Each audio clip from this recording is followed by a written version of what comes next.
Section 2 Object of Contracts. Article 1347. All things which are not outside the commerce of men, including future things, may be the object of a contract. All rights which are not intransmissible may also be the object of contracts. Lahat ng bagay na wala sa labas ng commerce ng tao, kasama ng mga bagay sa hinaharap, ay maaaring ang bagay sa kontrata. Lahat ng karapatan na hindi napapasa ay maaari rin maging bagay sa kontrata.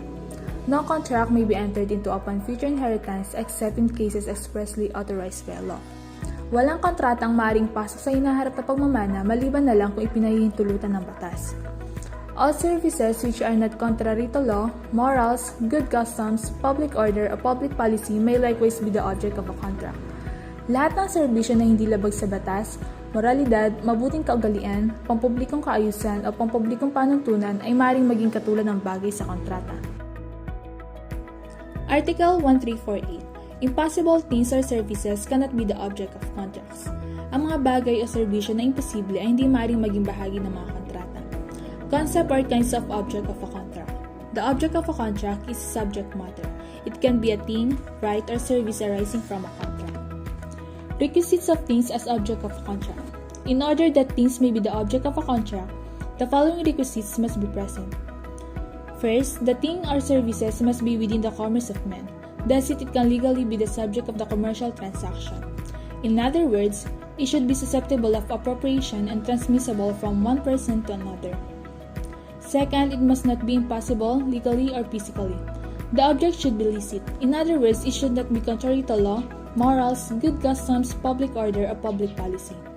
Third, it must be in existence of capable of coming into existence. The object should be real and possible. In other words, it should exist at the moment of the celebration of the contract, or at least it can exist subsequently. Last, it must be determinate or determinable without the need of a new contract between the parties.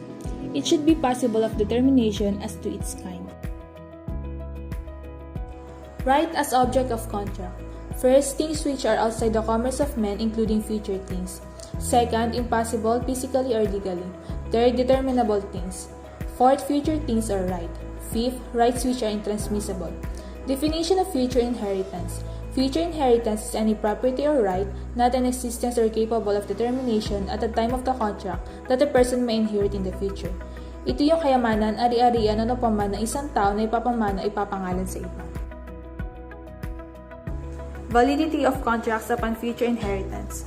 In case of marriage settlements, future inheritance may be the object of donation.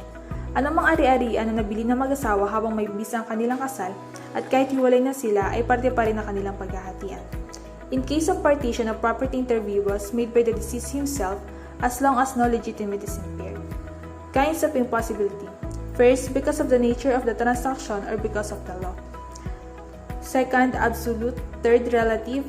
Fourth, legal. Example of impossible things. Before I can give you 1 million pesos, you must fly above like an eagle without any device.